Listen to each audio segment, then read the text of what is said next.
बिस्मिल्लाहिर्रहमानिर्रहीम। अस्सलाम वालेकुम। कैसे हैं आप सब? उम्मीद करती हूँ आप सब ठीक होंगे और सर्दियाँ एंजॉय कर रहे होंगे। आज हम नई रेसिपी के साथ हाज़िर हुए हैं देसी खाने में। आज हम बनाएंगे गोभी के पकोड़े। बहुत ही ज़बरदस्त बनते हैं। आप एक दफ़ा ट्राई करेंगे तो आपका दिल करेगा कि हम रोज़ ही गोभी के पकोड़े बनाएं और आलू के पकोड़े भूल जाएं। बिस्मिल्लाहिर्रहमानिर्रहीम। आज हम बनाएंगे गोभी के पकोड़े। ये मेरे पास है 1 किलो गोभी। इसको मैंने काट के धो लिया अच्छे से। ये देखें आप लोग, बहुत ही प्यारी गोभी है। आजकल तो वैसे भी सीजन है। गोभी के पराठे बनाएं, मिक्स सब्जी बनाएं, पकोड़े बनाएं, जो मर्जी है चीज़ आप लोग बनाएं।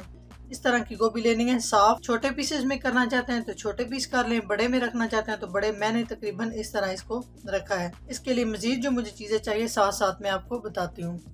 और एक साइड पे मैंने ऑयल गर्म होने के लिए रख दिया चूल्हे पे। अभी मैंने एक साफ बर्तन लिया है, इसमें बेसन हस्बे ज़रूरत जितने में गोभी अच्छे से डिप हो जाए। उसके बाद है मेरे पास 2 से 3 अदद मैंने सब्ज़ मिर्च काट ली है। 3 से 4 खाने के चम्मच सब्ज़ धनिया है मेरे पास, ये मैंने काट लिया और इसको धो लिया। अगर आप लोगों के पास पालक है तो आप लोग वो भी यूज़ कर सकते हैं। जो भी चीज़ हो, सब्ज़ धनिया हो, पालक हो, मतलब थोड़ा सा इसमें सब्ज़ होना चाहिए। पालक भी बहुत मज़ा देगी।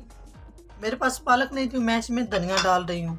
अब इसमें ऐड करूँगी खुश्क धनिया, 1 टीस्पून लाल मिर्च का पाउडर, 1 टीस्पून हस्बे ज़रूरत ज़ीरा। ये पकौड़ों को और भी बहुत ही मज़ेदार बनाएगा। 1 टीस्पून नमक, 1 टीस्पून हस्बे ज़रूरत कुटी हुई लाल मिर्च हस्बे ज़रूरत। यहाँ पे हम सब चीज़ों को मिक्स कर लेंगे। थोड़ा थोड़ा इसमें पानी डालेंगे। इस तरह थोड़ा सा इसको पतला रखना है ताकि गोभी हमारी अच्छे से इसमें डिप हो। सही इसका बैटर बनाना है, कोई भी इसमें गुठली नहीं होनी चाहिए। इस तरह तो हम इसको अच्छे से मिक्स करके फिर आपको दिखाते हैं। चीज़ों को मैंने अच्छे से मिक्स कर लिया है।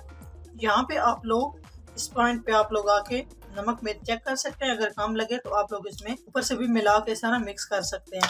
जो सबसे इसमें अहम चीज़ है जो इस गोभी के पकौड़े को खूबसूरत बनाती है वो है मेरे पास जर्दा कलर। थोड़ा सा इसको इस तरह मिक्स कर लेंगे। ये देखिए माशाल्लाह कितना प्यारा कलर आया है। इसी तरह हमारे पकौड़े भी बहुत ही ज़बरदस्त बनेंगे। अगर हमारी वीडियो अच्छी लगे तो लाइक करें, प्लीज़ हमारे चैनल को सब्सक्राइब करें। ऑयल भी हम चेक करते हैं। जी ऑयल हमारा गर्म हो चुका है। अभी हम इसको इस तरह करके बिस्मिल्लाहिर्रहमानिर्रहीम डिप करेंगे। अच्छे से इसको डिप करना है। ये देखें,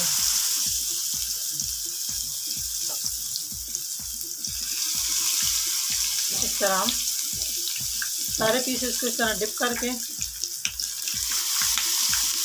और आंच हम स्लो कर लेंगे ताकि गोभी जले नहीं।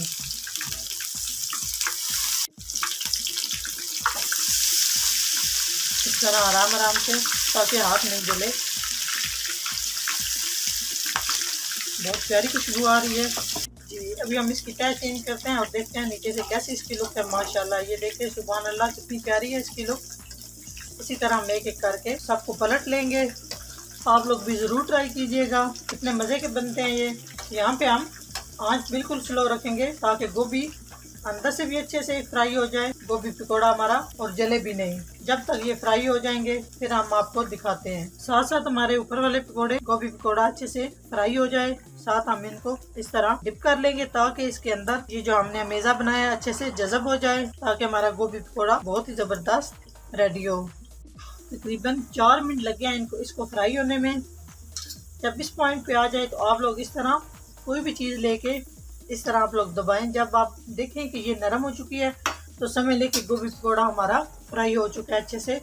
देखिए कितनी प्यारी इसकी लुक है माशाल्लाह। अल्लाह पाक की कितनी नेमत है हमारे लिए। अभी हम इसको निकाल लेते हैं। बिल्कुल आंच आहिस्ता उस पर आप लोगों ने फ्राई करना है। अच्छे से हम इसका ऑयल निचोड़ लेंगे। ये देखें, यहाँ पे मैंने एक साफ प्लेट ली है, इसमें हम इसको निकाल लेते हैं। सेम इसी तरह हम दूसरे भी पकौड़े रेडी कर लेंगे। तो डिप करके रखा हुआ था, ऐसे हम इसको डालते जाएंगे एक एक करके। सेम पहले की तरह हम इसको भी फ्राई कर लेंगे मीडियम फ्लेम पे। बाकी भी सेम इसी तरह मैं इस अमेज़े में इसको डिप करके रखूँगी ताकि अंदर तक अमेज़ा अच्छे से जज़ब हो जाए और बहुत ही मज़ेदार हमारे गोभी के पकौड़े रेडी हो। तकरीबन ये 2 से 3 मिनट अगर हम इसको इस तरह से डिप करके रखें, बहुत ही ज़बरदस्त हमारे गोभी के पकौड़े तैयार होंगे, बहुत ही क्रिस्पी और क्रंची से।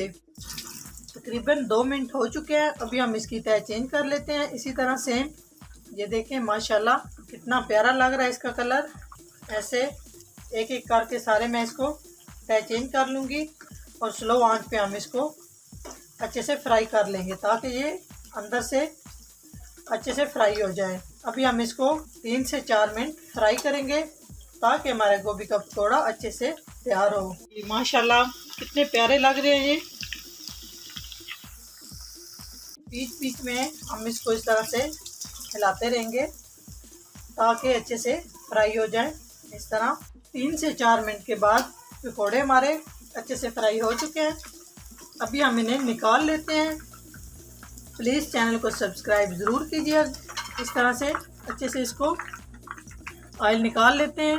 बाकी भी हम इसी तरह इसमें डाल लेंगे और इसको अच्छा सा फ्राई कर लेंगे। अगर हमारी वीडियो अच्छी लगे तो लाइक करें, कमेंट्स करें, अपने फैमिली मेम्बर्स और दोस्तों के साथ शेयर करें। अभी हम आपको तोड़ के दिखाते हैं कि ये किस तरह बने हैं। ये देखें माशाल्लाह बहुत ही ज़बरदस्त रेसिपी है, बहुत ही क्रंची सी। ये देखें, आप लोग भी ज़रूर ट्राई कीजिएगा। नेक्स्ट हाज़िर होंगे, तब तक के लिए अल्लाह हाफिज़।